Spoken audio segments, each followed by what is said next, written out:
All right, here's a story about a young boy uh, that got a little bit too involved in doing what the Rebbe calls mivtzoim, putting tefillin on people. He was in like the central bus station in where it was in Tel Aviv or somewhere. He happened to be there, and he was putting on tefillin on people. One person came after the other, and usually in Chabad they learn in the yeshiva the whole week, but on Friday they go out and put tefillin on people. So, so he was putting on tefillin, and one person came after another, one person after another, and he forgot about the time. And now he learned in the yeshiva in Tzfat, which Tzfat is in the northern part of Israel, and Tel Aviv is in the central part of Israel. So it's like about a 2-hour, 3-hour bus ride. So it was a nice day. It was a summer day, whatever. So he got into it. He had a lot of time. But finally caught himself that he had missed the last bus that went directly to Tzfat.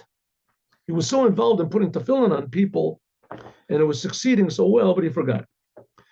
So what could he do? He took a bus to the sort of in that direction, and by the time the bus came, he looked and it arrived in the place, and it made stops on the way. It was always getting a little bit late. So, but luckily he got a hitchhike. Somebody took him a hitchhike, and the person, the hitchhike, he left him off in some place, and he still had about at least another hour to go. And it was only a half an hour until Shabbat. So luckily somebody came along and they gave him a ride.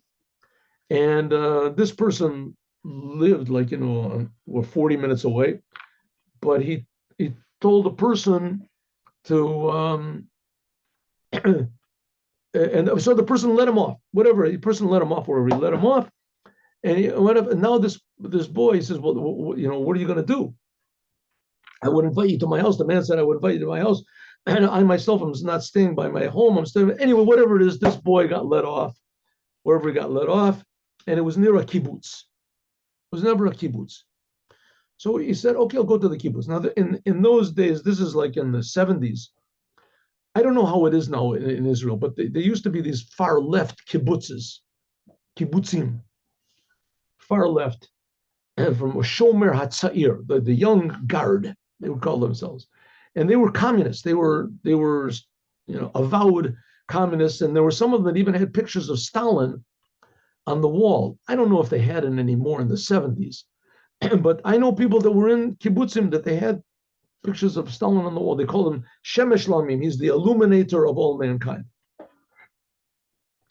Anyway, and so he goes to this kibbutz, and there is this religious boy, and he comes in. It's a totally not religious place. I mean, there's no sign of Shabbat or anything, over there.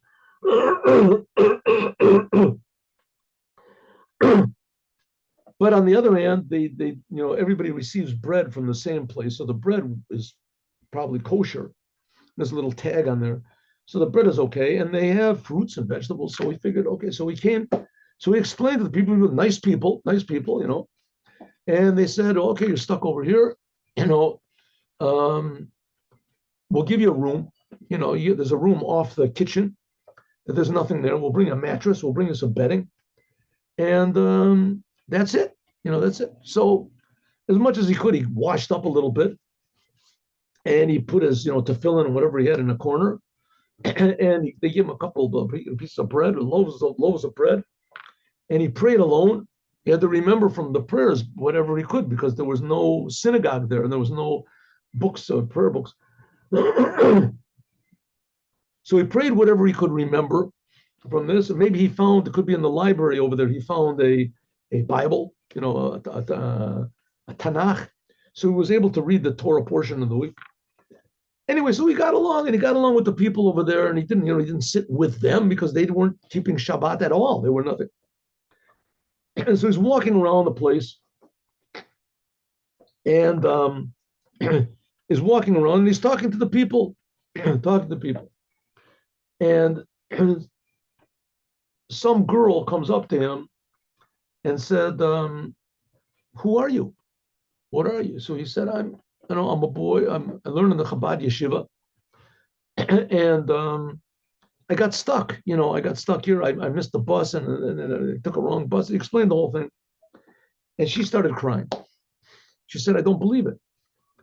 So he said, well, you don't believe it? I'm telling the truth. He said, no, I don't believe that the Rebbe answered my prayers. She said, what do you mean? What are you talking about?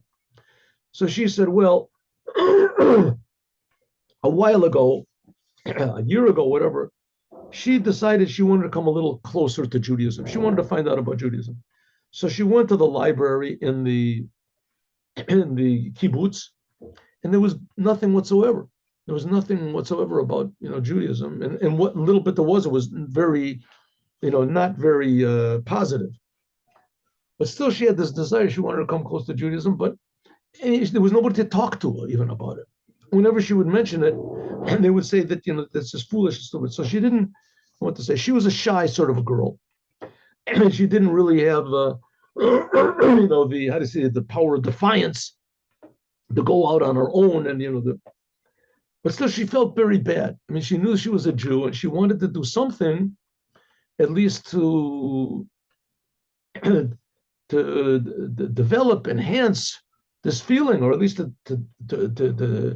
to investigate it. What was going on. And so she said that so she didn't know what to do, and she felt really bad, and she started really getting depressed. So she prayed to God. She prayed to God that she should send somebody to tell her about Judaism, something about Judaism. And all of a sudden he came. She said, this was yesterday she prayed, and all of a sudden here he is. He came. And so he sat and he spoke to her for a while. And